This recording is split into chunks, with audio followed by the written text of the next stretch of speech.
আসসালামু আলাইকুম। আচ্ছা, আমরা আজকে কনিক নিয়ে আলোচনা করব। So first of all conic বিষয়টা কি এটা আমাদের একটু জানতে হবে। তো আমরা আগে ম্যাথ ফার্স্ট পেপারের সরলরেখা, বৃত্ত এগুলো পড়ে আসছি। তো সেকেন্ড পেপারে চ্যাপ্টার 6 হচ্ছে কনিক। তো আমাদের কনিক চ্যাপ্টারে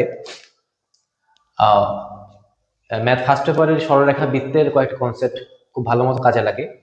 আর এখানে হচ্ছে আমরা দেখবো হচ্ছে কনিকটা কিভাবে তৈরি হয়, আর একটা কোণকে বা মানে কোণক আকৃতির বস্তুকে কোন কোন জায়গায় কাটলে কি কি শেপ পাওয়া যায়, এই জিনিসগুলো আমরা আলোচনা করব। ঠিক আছে? তো কনিক নামটাই শুনে মনে হচ্ছে একটা কোণক আকৃতির বস্তু হবে, এটা তো আমরা জানি।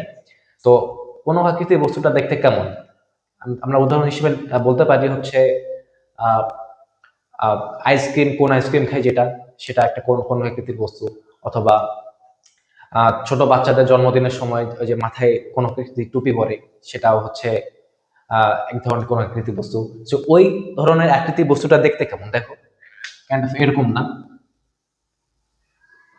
এরকম নিচে এরকম একটা কোন আকৃতির বস্তু পাওয়া যায় না। সো এই শেপটা নিয়ে আমাদের আলোচনা, এই কনিক শেপটা।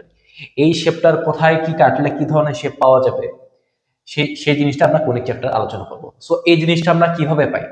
তো আমরা দেখি যে এই কোনক আকৃতির যে বস্তুটা, এটা আমরা পাই কিভাবে। সো আমরা এটা এটা এটা আমরা পাই হচ্ছে, সাপোজ ধরো তোমার কাছে ধরেন একটা লাইন আছে, এরকম স্ট্রেট লাইন বা সরলরেখা একটা আছে। তুমি এই সরলরেখা বা স্ট্রেট লাইনের সাথে আরেকটা সরলরেখা দিলাম, ধরো একটা অ্যাঙ্গেল নিলাম। কত অ্যাঙ্গেল? ধরো এই একটা থিটা অ্যাঙ্গেল দিলাম। মানে এই লাল যে রেখাটা, এটা আমরা ফিক্স ধরে নিচ্ছি, এবং কালো রেখাটা আমরা একটা র্যান্ডম রেখা নিলাম। নিয়ে এখন এই কালো রেখাটাকে যদি আমরা এদিকে ঘুরাই, তাহলে এটা একটা কোন আকৃতির বস্তু ঘুরবে না? দেখো, কালো রেখাটাকে যদি আমরা এদিকে ঘুরাই, পুরো এই বডিটাকে, এটা এদিকে ঘুরাইলে এই রেখাটা আবার এদিকে চাপবে না?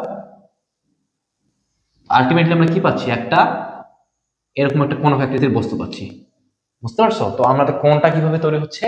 দুইটা সরলরেখাকে কোন একটা সার্টেন অ্যাঙ্গেলে আমরা যখন ঘুরাই, তখন আমরা একটা কোণ পাচ্ছি।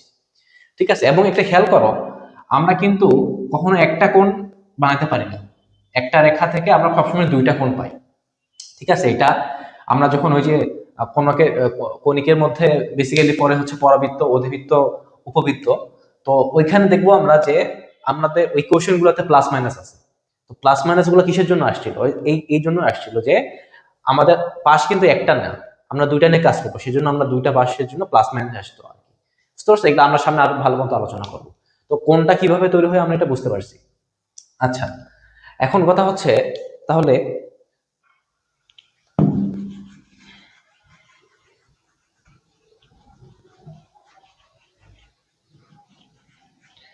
আচ্ছা, এখন হচ্ছে যে কোনটা পাইলাম, আমরা নিচে যে কোনটা পাইছিলাম ওই কোনটা একটু আমরা আর্ট করি, তাহলে আর একটু বুঝতে পারবো।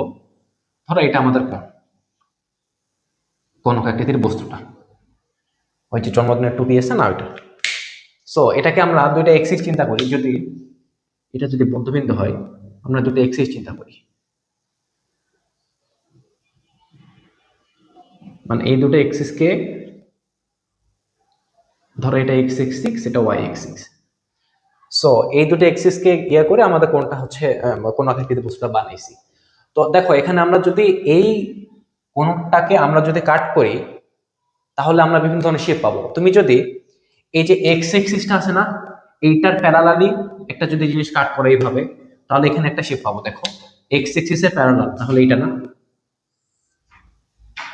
তাহলে এইখানে একটা কি একদম গোলাকার বস্তু পাবো না? গোলাকার শেপ পাবো না? একদম গোলাকার। তুমি একদম এক্স এক্সিসের প্যারালাল একদম কাটবা, কাটে উপর থেকে আমরা যখন দেখবো, তখন এই শেপটা একদম গোলাকার দেখা যাবে, এই শেপটা। তার মানে আমরা কি পাচ্ছি? যখন এক্স এক্সিসের প্যারালালি কাটতেছি, তখন কি আমরা পাচ্ছি? বৃত্ত পাচ্ছি। তো আমরা কি পাচ্ছি? বৃত্ত, যেটা আমরা ফার্স্ট পেপারে 4.1 4.2 তে পড়ে আসছি অলরেডি।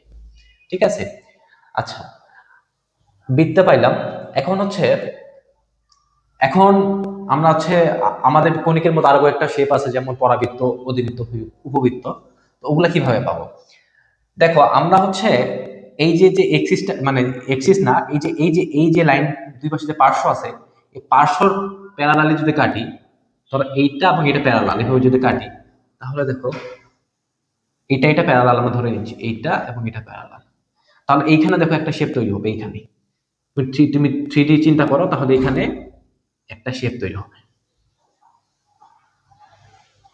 আমরা এইটার প্যারালালি কাটলে এই জিনিসটার জন্য আমরা পাবো তখন হচ্ছে পরাবৃত্ত, বা ইংরেজিতে বলে প্যারাবোলা। আর যদি ওয়াই অ্যাক্সিসের প্যারালালি যদি কাটে এইভাবে, তাহলে এইখানে একটা শেপ পাচ্ছি, এটাকে বলা হয় অধিবৃত্ত। কি বললাম? অধিবৃত্ত। ঠিক আছে, বোঝা গেছে আমরা কি কি শেপ পাইতে পারি। আমাদের আরেকটা জিনিস বাদ গেছে, উপবৃত্ত। উপবৃত্ত কেমন? আমরা এই যে এইটার প্যারালালি যখন কাটছিলাম তখন কিরকম শেপ পাইছিলাম, কিন্তু এইটার প্যারালালি না কেটে অন্য যে কোনো ভাবে যদি কাটি, তাহলে আমরা কি উপবৃত্তটা শেপ পাবো, যদি প্যারাবোলা মানে এটার প্যারালালি যদি না কাটি।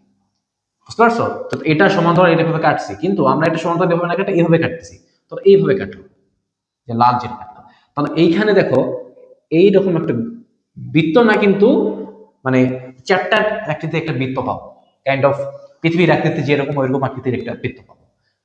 এইরকম শেপটা, এই যে এই লাল শেপটাকে বলা হচ্ছে, বলো,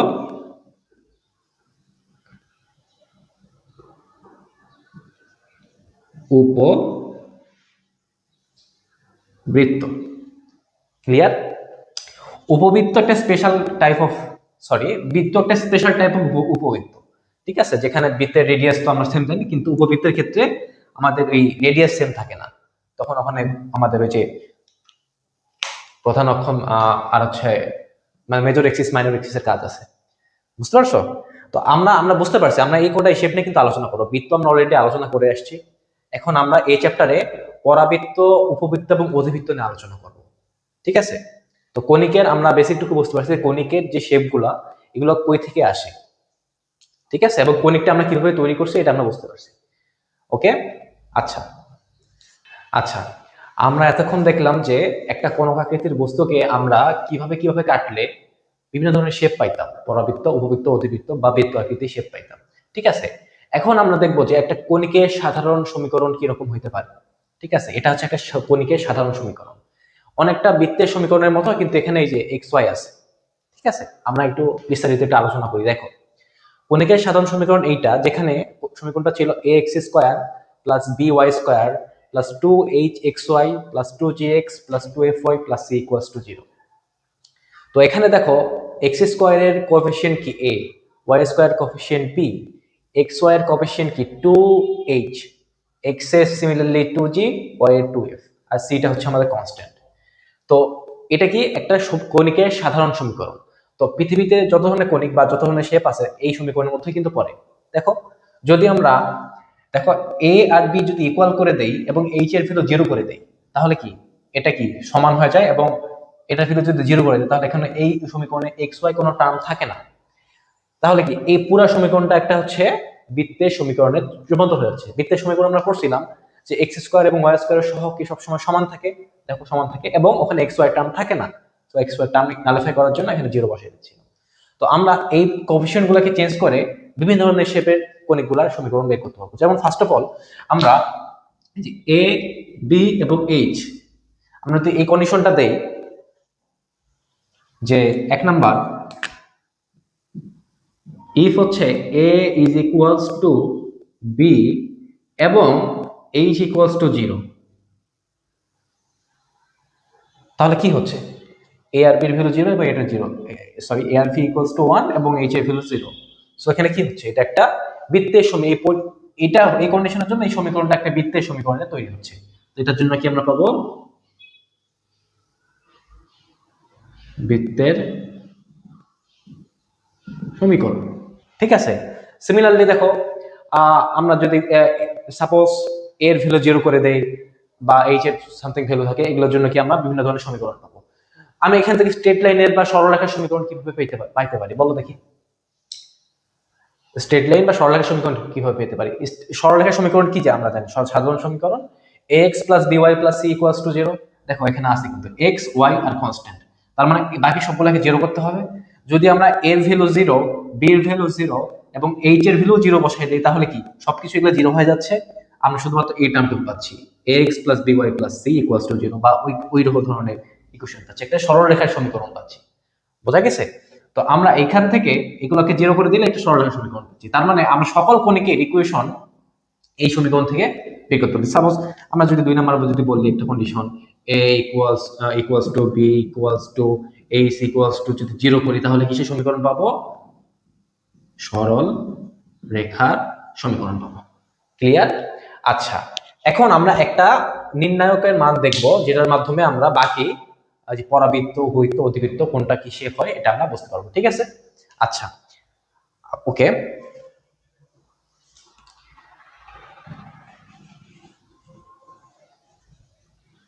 আচ্ছা, সো আমরা দেখছিলাম কি x স্কয়ার এর coefficient a, y square coefficient b, x y এর কোএফিসিয়েন্ট কি a 2h, আলটিমেটলি ক্ষেত্রে h টা আমাদের লাগবে। সেম ভাবে x এর কোএফিসিয়েন্ট g 2g 2f, আর c হচ্ছে আমাদের কনস্ট্যান্ট। তো এখানে আমরা একটা নির্ণায়কের মান দেখব। নির্ণায়কটা এরকম, দেখো নির্ণায়কটা টেকনিক্যালি মনে রাখবা, আমার নিজেকে আমার মানে প্রথম থেকে মনে থাকতো না। আমরা প্রধান কর্ণ বরাবর a b এবং যে কনস্ট্যান্ট আছে না a b c এর ভ্যালু লিখব। কি বললাম? প্রধান কর্ণ বরাবর a b c লিখব। তাহলে এখানে a হবে, এখানে b হবে, এখানে c হবে। ঠিক আছে? তারপরে এই যে h এর ভ্যালুটা, এই যে এখানে h বসবে, তারপর এখানে g বসবে, এখানে f আর f বসবে। ক্লিয়ার? কিভাবে আমরা ম্যাট্রিক্সটা বা নির্ণায়কটা তৈরি করব? এই প্রধান কর্ণ বরাবর a b c নিব, তারপরে h g f f। Clear? আচ্ছা, এটা একটা নির্ণায়ক, আমরা ধরে এটাকে ডেল্টা ধরে নাম করব, ডেল্টা জাস্ট নাম দিলাম। সো এটার ভ্যালু যদি 0 হয়, সাপোজ এটার ভ্যালু যদি 0 হয় আর নট ইকুয়ালস টু 0 হয়, ইকুয়ালস টু যদি 0 হয় তাহলে আমরা কি পাবো? এই পুরা নির্ণায়কের মান যদি 0 হয় তাহলে এই সমীকরণটা হবে এক জোড়া সরলরেখার সমীকরণ। কি হবে? এক জোড়া সরলরেখার সমীকরণ। ক্লিয়ার? কি বললাম? যদি এই নির্ণায়কের মান যদি 0 হয় তাহলে এটা হবে এক জোড়া সরলরেখার সমীকরণ। আর যদি নট ইকুয়ালস টু 0 হয়, তাহলে 0 হইছে, আরেকটা কি হতে পারে? Not equals to 0। Not equals to 0 হলে কি হবে? ওটা এক জোড়া সরলরেখার সমীকরণ হবে না, তখন কি হবে? বাকি শেপগুলো হবে পরাবৃত্ত, উপবৃত্ত, না হলে অতিবৃত্ত। নট ইকুয়ালস টু 0 হলে কি হবে? পরাবৃত্ত, উপবৃত্ত, আরেকটি কি হবে? অধিবৃত্ত। ক্লিয়ার? আচ্ছা, এই হচ্ছে ব্যবহার সেপার। এখন প্রশ্ন হতে পারে, ভাই এক জোড়া সরলরেখাটা কই থেকে আসলো? ওই যে প্রথমে যে দেখেছিলাম যে আমাদের এরকম দুইটা সরলরেখা ছিল, একটাকে ফিক্সড রেখে আরেকটাকে আমরা নিয়ে আসলাম, নিয়ে একটাকে ফিক্সড রেখে একটাকে একটা সার্টেন এঙ্গেলে ঘোরাচ্ছিলাম, ঘুরালে কি এটা এদিকে ঘুরলে এটা এদিকে ঘুরবে, তখন কি আমরা কোনো একটিতে একটা শেপ পাইতাম না? মনে পড়ে? কোনো একটিতে একটা শেপ পাইতাম না? ওই যে এক জোড়া সরলরেখা নিয়ে কাজ করছি, ওই এক জোড়া সরলরেখার সমীকরণ এটাই করছে, যেটা হলো শুধুমাত্র ওই এক জোড়া সরলরেখার সমীকরণকে মানে নির্দেশ করবে, এরকম কিছু একটা। ক্লিয়ার? তার মানে আমরা একটা সমীকরণ থেকে আমরা বুঝতে পারবো যে এই সমীকরণটা কি নির্দেশ করতেছে। এক জোড়া সরলরেখার সমীকরণ নির্দেশ করতেছে, বৃত্তের সমীকরণ নির্দেশ করতেছে, সরলরেখার সমীকরণ নির্দেশ করতেছে, না পরাবৃত্ত, উপবৃত্ত, অধিবৃত্ত এগুলোর সমীকরণ নির্দেশ করতেছে। ঠিক আছে? আচ্ছা, এটা নট ইকুয়ালস টু 0 হলে পরাবৃত্ত, উপবৃত্ত, অধিবৃত্ত। আমরা তো দেখবো ফার্স্ট অফ অল ইকুয়েশন দেওয়া থাকবে, আমরা চেক করবো এইটা ইকুয়ালস টু 0 হচ্ছে কিনা। যদি 0 হয় তাহলে মানে এক জোড়া সরলরেখার সমীকরণ। আর যদি নট ইকুয়ালস টু 0 হয় তার মানে কি, আমরা কোনটা নট ইকুয়ালস টু 0 হলে আমরা কোনটা ডিসিশন নিব তিনটার মধ্যে? সো এটার জন্য আমাদের আরেকটা জিনিস চেক করতে হবে, প্রথম যে চারটা আছে না, এই চারটা দ্বারা একটা নির্ণায়ক বের করতে হবে। তাহলে নির্ণয় করলে কি হবে? নির্ণয় করলে A B minus H square পাবো, তাই না? আমরা এখন এ বি মাইনাস এইচ স্কোয়ারটা চেক করবো, চেক করে ডিসিশন নেবো ওই জিনিসটা কি পরাবৃত্ত, উপবৃত্ত, না অধিবৃত্ত। বুঝা গেছে আমাদের কনসেপ্টটা? আচ্ছা, সো আমরা দেখো এখন এবি মাইনাস এস স্কয়ার বের করব। এবি মাইনাস এস স্কয়ার যদি এবি মাইনাস এস স্কয়ারের ভ্যালু যদি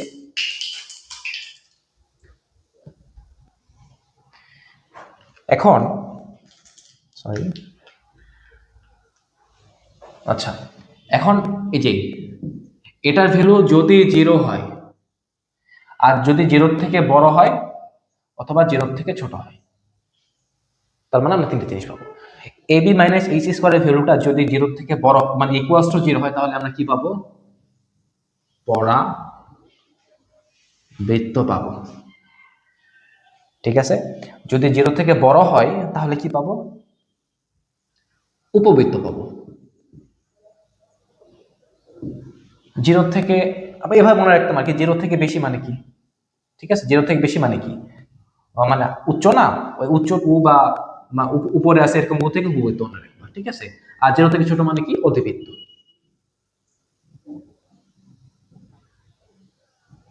ক্লিয়ার?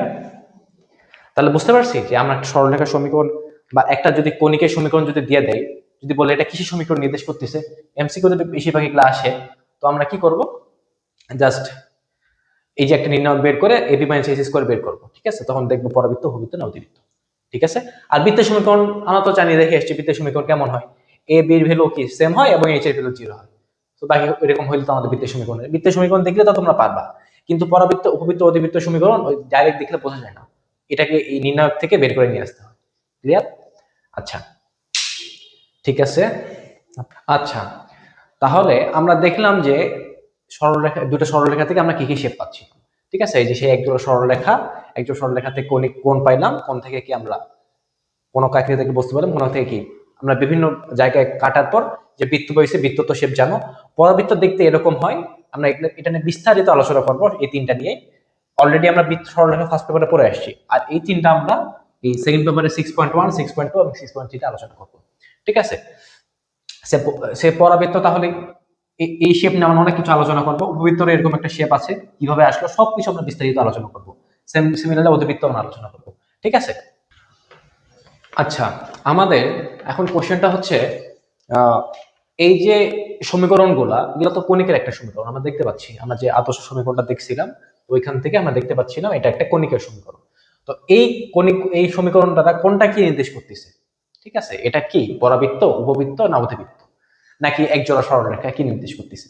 ঠিক আছে, সো আমরা এটা ফার্স্ট অফ অল কি করতাম, ওই যে একটা নির্ণায়ক বের করতাম, এ বি সি এই বরাবর নিতাম, তারপর এইচ এইচ জি জি এফ এফ নিতাম, নেওয়ার পরে ওটা কি ইকুয়ালস টু যদি 0 হয় তাহলে একজোড়া সরলরেখা, আর নট ইকুয়ালস টু 0 হলে তখন আমরা কি চেক করতাম? এই যে এটা চেক করতাম। তোমাদের এইচএসসি লেভেলে একজোড়া সরলরেখা পর্যন্ত কোনো কোশ্চেন আসে নাই, একবার আসছিল মানে অ্যাডমিশনে সাস্টে আসছিল, আর তাছাড়া কোনো কোশ্চেন আসে না। তো আমরা জেনারেলি চেক করবো এবি মাইনাস এইচ করে চেক করবো। ঠিক আছে, কিন্তু অপশনে যদি থাকে একজোড়া সরলরেখা তখন কিন্তু এই ডিটারমিনেন্ট বা যে নির্ণায়ক যেটা আমরা বের করছিলাম ওটা ইকুয়ালস টু 0 আসে কিনা এটা চেক করতে হবে। যদি 0 আসে তাহলে আমাদের অপশন যেটা আছে একজোড়া সরলরেখা, ওটা আমাদের রাইট অ্যান্সার হবে। ক্লিয়ার? আচ্ছা, সো আমরা দেখো আমাদের কি ছিল, এবি মাইনাস এসি স্কোয়ার আমরা ভ্যালু বের করবো। ওটার ভ্যালু যদি 0 আসতো তাহলে পরাবৃত্ত ছিল, যদি 0 থেকে বেশি আসতো তাহলে উপবৃত্ত ছিল, আর 0 থেকে যদি কম আসতো তাহলে অতিবৃত্ত ছিল। ঠিক আছে, এখন দেখি এই সমীকরণটা কি নির্দেশ করতেছে আমরা, তাহলে দেখি এখানে এই সমীকরণে এর ভ্যালু কত মনে আছে? এক্স স্কোয়ারের সহ কি এ ছিল, এবং ওয়াই স্কোয়ারের সহ কি বি ছিল, এবং কি ছিল, এইচ কি ছিল বলো, 2h xy ছিল। সো এখানে যে xy এর সহগ ছিল সেটা কি 2h ছিল, তাহলে আলটিমেটলি এটা সহগ কি, h এর ভ্যালু কত, 2 দ্বারা ডিভাইড করতাম না, তাহলে h এর ভ্যালু কিন্তু এখানে 1। তখন আমরা ab মাইনাস h স্কয়ার করি, তাহলে ab মাইনাস h করলে কি 3 4 12, 4 into 3 minus h square, h square 2, তার মানে 2 মানে সরি 1, তাহলে 1 স্কয়ার তাহলে কত আসে, 12 মাইনাস 1 আলটিমেটলি 11 আসে। 11 কি 0 থেকে বড়, 0 না 0 থেকে ছোট? অবশ্যই 0 থেকে বড় 11। যদি 0 থেকে বড় হয় তাহলে এই সমীকরণটা কি নির্দেশ করে বলো? উপবৃত্ত, তাই না? 0 থেকে বড়, তার মানে এটা কি আমাদের একটা উপবৃত্তের সমীকরণ। ঠিক আছে, তাহলে এই সমীকরণটা, এক নম্বর সমীকরণটা কি, এক ধরনের উপবৃত্তের সমীকরণ। আচ্ছা, এখন আমরা দেখি যে 2 নম্বর সমীকরণ যেটা, এটা কিসের একটা, এটা কিসের সমীকরণ নির্দেশ করে। সিমিলারলি দেখি তাহলে এর ভ্যালু কত, এখানে 1, তাহলে কিছু নাই মানে কি a ইকুয়ালস টু 1, b এর ভ্যালু 2, আর h এর ভ্যালু কত, এটাকে 2 দ্বারা ডিভাইড করব, তাহলে h এর ভ্যালু হচ্ছে আমাদের 2, তাহলে ab মাইনাস h স্কয়ার করি, তাহলে 1 into 2 minus 2 square, ultimately 2 minus 4 ultimately minus 2, তাহলে মাইনাস 2 আসতেছে কি বলো, 0 থেকে ছোট, অবভিয়াসলি 0 থেকে ছোট, তাহলে 0 থেকে ছোট হলে কি এই সমীকরণটা কি নির্দেশ করতেছে আমাদের, অধিক বৃত্ত। ক্লিয়ার? তার মানে এই ধরনের যদি ম্যাথ আসে আমাদের পরীক্ষায়, তাহলে আমরা পারবো না যে কোনটা কিসের সমীকরণ নির্দেশ করতেছে। ঠিক আছে, পরবর্তীতে একটা এক্সাম্পল দেওয়া লাগতো। আচ্ছা, যদি এরকম কোনো ইকুয়েশন থাকে বের করে দেখবো, যদি জিরো আসে তাহলে কি একটা পরাবৃত্তের সমীকরণ। ঠিক আছে, তাহলে এই হচ্ছে আমাদের মোটামুটি কণিকের বেসিক আলোচনা। আমরা তাহলে আজকে কি কি পড়লাম? কণিক হচ্ছে কিভাবে তৈরি করব আমরা দুইটা সরলরেখার মাধ্যমে, এবং একটা কোন আকৃতির বস্তুকে কোনভাবে মানে কিভাবে কিভাবে কাটলে কি কি শেপ পাওয়া যায় আমরা অলরেডি দেখছি। একযোগে সরলরেখা, বৃত্ত, পরাবৃত্ত, উপবৃত্ত, অধিবৃত্ত, এই সব ধরনের শেপ আমরা পাওয়া যায়। আমরা অলরেডি দুটো পড়ে আসছি ফার্স্ট পেপারে। আমরা এখন মেইনলি পড়বো হচ্ছে পরাবৃত্ত, উপবৃত্ত, অধিবৃত্ত। আমরা নেক্সট ক্লাসে থেকে শুরু করবো পরাবৃত্ত। পরাবৃত্ত খুব সুন্দর একটা টপিক, এটা হচ্ছে আমরা বিস্তারিত ভালো মতো পড়বো। তারপরে উপবৃত্ত পড়বো, সিমিলারলি অধিবৃত্তও পড়বো। ঠিক আছে, এই চ্যাপ্টারে আমরা একদম বেসিক থেকে একদম অ্যাডভান্স পর্যন্ত যা যা আছে সবকিছু পড়বো।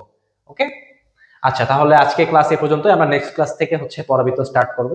আলটিমেটলি পরাবৃত্ত হচ্ছে আমাদের কত, 6.1, এটা 6.2 এবং এটা 6.3। এই তিনটা করলে আমাদের এইচএসসি তে ধরো এখান থেকে 10 মার্ক শিওর আসে, এমসিকিউ তো আসে। ক্লিয়ার? এই তো মোটামুটি আলোচনা। তাহলে ভালো থাকো সবাই, আল্লাহ হাফেজ।